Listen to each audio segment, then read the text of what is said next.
یہ دنیا کے سامنے حضرت امام نے اپنا اسوہ رکھا کہ یہی تو پیغام میں دینے آیا ہوں، یہی تو جو ہے وہ تحریر میں نے کربلا کی ریت پر اپنے خون سے رقم کرنی تھی کہ یہ سر کٹ سکتا ہے لیکن جھکے گا تو صرف اپنے مالک کی چوکٹ پہ جھکے گا، یزید کے سامنے یہ سر جھک نہیں سکتا ہے۔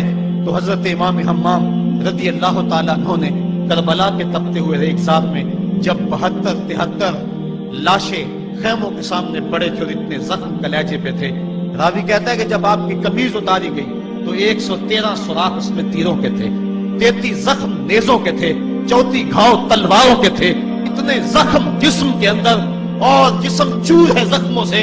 لیکن حضرت امام حسین نے جب پیشانی سجدے میں رکھی تو آخری لفظ یہ تھے، اللہم رسن بقضائکا وصبرن علی بلائکا تسلیما لامرکا سبحان ربی العالی۔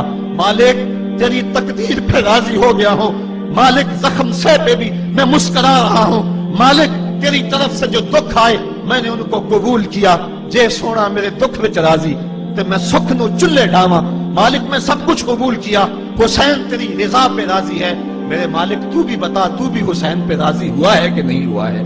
آواز آ رہی تھی اس پیاسے پر علی شیر خدا کو ناز ہے، اس نواسے پر محمد مصطفیٰ کو ناز ہے، اوروں نے بھی سجدہ کیا پر اس کا عجب انداز ہے، اس نے وہ سجدہ کیا جس پر خدا کو ناز ہے۔ اے حسین ابن علی تم پر سلام، نازش آل نبی تم پر سلام۔ آج لہجہ بھی دم توڑ رہا ہے اور سورج بھی درد غروب سے زرد ہو رہا ہے، وقت کے دامن میں گنجائش نہیں کہ میں اس مضمون کو چھیڑوں، آؤ ہم سلام کرتے ہیں۔ یہ سورج سامنے چمک رہا ہے، میں یہاں بیٹھا سوچ رہا تھا کہ ہم نے تو نہیں دیکھا، اے سورج دوپہر کا وہ منظر تم نے تو دیکھا تھا جب کربلا میں حسین کا سر کٹا تھا، جب گھر لٹا تھا، جب خیموں کو آگ لگی تھی، جب سکینہ رو رہی تھی اور جب گھوڑا خالی پلٹا تھا اور سکینہ پوچھتی تھی گھوڑے تو خالی آ گیا ہے، حسین کہاں چھوڑایا ہے۔ آج یہ سورج یہ چمک چمک کے وہ ہمیں کہانی سنا رہا ہے اور ہمیں پیغام دے رہا ہے کہ نبی کے نام پہ حسین نے تو سر کٹا دیا۔ آج تم کہتے ہو دین پہ چلنا بڑا مشکل ہے، تم شور ڈال رہے ہو، جن کے لیے مسجدوں میں قالین بچھے ہوئے ہیں، گرم پانی دستیاب ہے اور ان کے لیے مسجدوں میں آسائشیں موجود ہیں، اور پھر بھی وہ کہتے ہیں دین پہ چلنا بڑا مشکل ہے۔ ذرا دیکھو حسین ابن علی کو سجدے میں سر رکھ کے، پیشانی رب کے حضور رکھ کے حسین ابن علی کہہ رہے ہیں مالک میں سر کٹا کے بھی تیرے حضور حاضر ہوں اور تجھ پہ راضی ہوں، تو بھی بتا کہ تو بھی حسین پہ راضی ہے یا نہیں ہے۔ اے حسین ابن علی تم پر سلام، نازش آل نبی تم پر سلام، تم پہ لاکھوں رحمتیں لاکھوں سلام۔ اے شہیدان محبت کے امام، لالا گوں لالا بدن لالا چمن، اے چمن اندر چمن اندر چمن، زندگی ہی زندگی تیری حیات، اے حیات اندر حیات، افتخار ملت بیضا ہے تو، رب کعبہ کی قسم یکتا ہے تو، فخر کا دل میں دریچہ باز کرنا چاہیے، جن کا تو آقا ہے ان کو ناز کرنا چاہیے۔ آج ہم ناز کرتے ہیں حسین ابن علی پہ، ہم آ حسین والے نہیں ہیں، ہم واہ حسین والے ہیں۔ واہ حسین تیری عظمت کو سلام، اتنے زخم کلیجے پہ ہو تو کھڑا نہیں ہوا جاتا، لیکن جبر کے خلاف کتنی قوت سے کھڑا ہے۔ حسین ابن علی نے اپنا نمونہ لوگوں کے سامنے رکھنا تھا۔ اقبال کہتا ہے سرخ رو عشق غیور از خون او، شوخی مصرع از مضمون او۔ یزید مٹ گیا، یزید کا نام مٹ گیا، اس کا تشخص مٹ گیا، حسین کل بھی زندہ تھا، حسین آج بھی زندہ ہے۔ مرتا تو وہ ہے جس کی فکر مر جائے، مرتا تو وہ ہے جس کا نصب العین مر جائے، مرتا تو وہ ہے جس کا مشن ختم ہو جائے۔ حسین کا نصب العین زندہ، حسین کی فکر زندہ، حسین کا مشن زندہ، حسین زندہ، حسین کا نانا بھی زندہ۔ آج بھی ہزاروں کروڑوں اربوں انسان حسین کا نام لے کے جی رہے ہیں۔ میں کہتا ہوں اگر کوئی یزید کا نام بھی لیتا ہے تو وہ سر جھکا کے دیتا ہے۔ کیسا تمہارا لیڈر ہے جس کا نام لیتے ہوئے بھی تمہیں شرم آتی ہے؟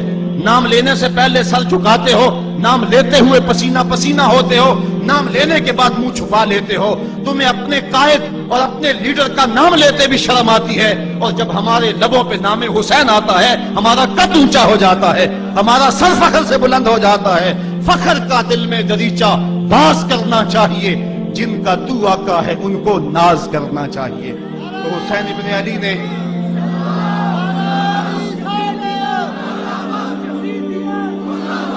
کسی نے کہا تھا کہ یہ دو شہزادوں کی جنگ تھی، تو کسی نے بڑا خوبصورت جواب دیا. اس نے کہا کربلا جنگ تھی اگر دو شہزادوں کی، قلم میں زور ہے تو لکھو حسین ہار گئے، لہجے میں تنتنا ہے تو لکھو حسین ہار گئے، انداز میں زور ہے تو کہو حسین ہار گئے. زمانہ کل بھی کہتا تھا، زمانہ آج بھی کہتا ہے، حسین کل بھی جیتا تھا، حسین آج بھی جیتا ہے. جب حضرت امام حسین رضی اللہ تعالیٰ عنہ کا سر انور کاٹ لیا گیا اور خولی بن یزید نے نیزے کی نوک پہ اس کو رکھا، ویسے رخ سر کا زمین کی طرف سے تھا. کسی نے کیا خوب کہا، باں کے سر نیزے پہ اور سوئے زمین ہے روح، یعنی سجدہ ثانی کی ہے آرزو. رکعت کے دو سجدے ہوتے، ایک سجدہ ہوا تھا کہ سر انور جدا کر دیا گیا، جب نیزے کی نوک پہ تھا سر تو رخ زمین کی طرف سے تھا. شاعر کہتا ذرا غور سے دیکھو سر حسین کیا کہہ رہا ہے. سر حسین کی پیشانی زمین کی طرف ہے، پیشانی میں دوسرے سجدے کی آرزو مچل رہی ہے. تو جب امام حسین کا سر خولی نے نیزے کی نوک پہ چڑھایا، اس نے تو یہ کہنا چاہا تھا کہ ہم فتح یاب ہوئے اور دیکھو ہم نے سر کاٹ لیا. کسی نے کہا ذرا غور سے دیکھو، یہ تو سر کٹ کے بھی سر بلند ہے، یہ سر کٹ گیا پھر بھی سر بلندی نہیں گئی ہے، اس کا بانکپن پھر بھی نہیں گیا ہے. حسین کا سر کل بھی اونچا تھا، حسین کا سر آج بھی اونچا ہے. اس کا نام زندہ، اس کا پیغام زندہ، اس کی فکر زندہ. حضرت امام زین العابدین یہ کربلا کے وہ شخص ہیں جنہوں نے سارا منظر اپنی آنکھوں سے دیکھا تھا. اتنے دکھ کسی کو نہیں پہنچے جتنے زینب اور زین العابدین کو پہنچے ہیں. سب منظر کھلی آنکھوں سے دیکھا. 14 سال کی عمر ہے، بیمار ہے. تاریخ بتاتی ہے اس کے بعد ساری زندگی حضرت زین العابدین نے ٹھنڈا پانی نہیں پیا.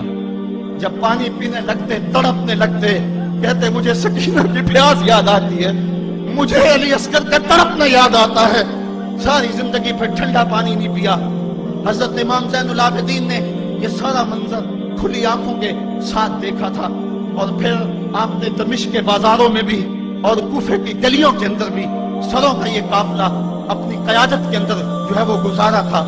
جب یزید کے دربار کے اندر حضرت امام زین العابدین پہنچے تو یزید نے پہلے تو جو ہے وہ دکھ کا اظہار کیا. بعض لوگ یہاں سے یزید کی بریت کا اعلان کرتے ہیں. یہاں کسی نے بڑی خوبصورت بات کہی کہ قاتل کی پشیمانی مقتول کی اہمیت کو تو بڑھا سکتی ہے لیکن اس کے دامن سے قتل کے داغ کو نہیں دھو سکتی. تو اس نے یہ سب کچھ کیا، یہ بس اس کے ٹسلے تھے جو وہ بہانے لگا.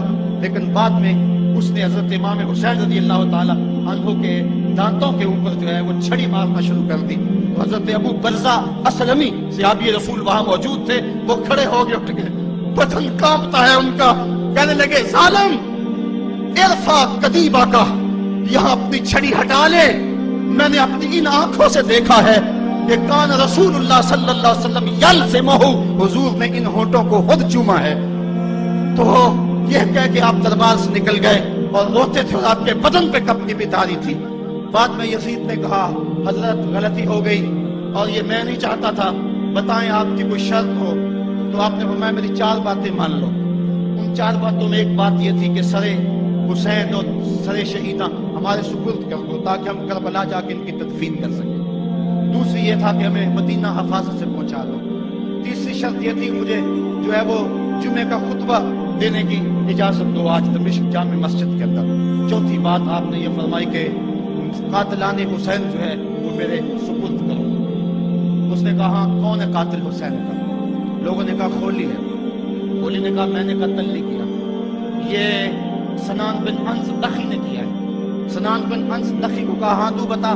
کہنے لگا میں قتل کیوں کرنا تھا، یہ تو شمر ذل جوشن نے کیا ہے. شمر ذل جوشن کو کہا تو بتا.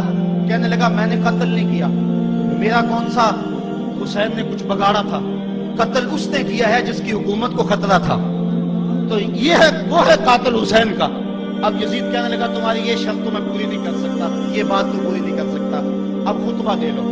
اب حضرت امام زین العابدین خطبہ دینے کے لیے کھڑے ہوئے. خطابت تو اس گھر کی لونڈی ہے، جب یہ بولتے ہیں تو حکمت کے موتی دولتے ہیں. جو ہی امام زین العابدین کھڑے ہوئے، 14 سال عمر ہے اور دمشق کی جامع مسجد ہے. یزید بھی بیٹھا تھا، یاد سلطنت بھی تھے، عوام کا بھی ہجوم تھا. جب آپ نے خطبہ شروع کیا لوگ ساروں کے تاز ہونے لگے اور آپ نے اہل بیت کے مناقب جب لوگوں کے سامنے رکھے تو یزید گھبرا گیا کہ کہیں لوگ میرے گریبان تک نہ پہنچے. اس نے مؤذن کو اشارہ کیا جلدی جلدی اذان پڑھو. تو جب اس نے کہا اللہ اکبر اللہ اکبر تو حضرت شہزادہ زین العابدین نے کہا کہ اس کے اندر کوئی شک نہیں کہ اللہ سب سے بڑا ہے. جب شہادتین کا کہا اشہد ان لا الہ الا اللہ، حضرت امام زین العابدین نے اس کے جواب کے اندر کہا ہاں ہاں اللہ کے علاوہ کوئی معبود نہیں ہے، اس کی گواہی ہم نے خون سے دی ہے، ہم نے اپنے لہو سے دی ہے اس کی گواہی. اور پھر اس کے بعد جب اشہد ان محمد رسول اللہ پہ لفظ آئے تو حضرت امام زین العابدین نے کہا یزید دیکھ اب اذان کے اندر تیرے نانے کا نام ہے یا میرے نانے کا نام ہے؟ آج بھی منبر پہ میرے نانے کا نام ہے. تو یزید مر گیا، اس کا نام مر گیا، اس کا تشخص مر گیا. حسین کل بھی زندہ تھا، حسین آج بھی زندہ ہے. حسین کربلا کے تپتے ہوئے ریگزار میں بھی زندہ تھا، کوفے کے بازار میں بھی زندہ تھا، اور دمشق کی جامع مسجد میں بھی زندہ تھا، مدینے میں بھی زندہ، مکے میں بھی زندہ، کابل میں بھی زندہ، کندھار میں بھی زندہ، قلعہ جنگی میں بھی زندہ، تورا بورا میں بھی زندہ، موصل میں بھی زندہ، بغداد میں بھی زندہ، غزہ کی پٹی میں بھی زندہ، فلسطین میں بھی زندہ. آج حسین کی زندگی اور حسین کا باقپن دنیا کو بتا رہا ہے، بش کو بتا رہا ہے تیرے منہ پہ تماچا حسین مارے گا. زمانہ بتائے گا کہ حسین کل بھی زندہ تھا، حسین آج بھی زندہ ہے. حسین کی فکر لے کے اٹھو اور پوری دنیا پہ چھا جاؤ اور زمانے کو بتاؤ کہ ہم حسین ابن علی کے سپاہی ہیں.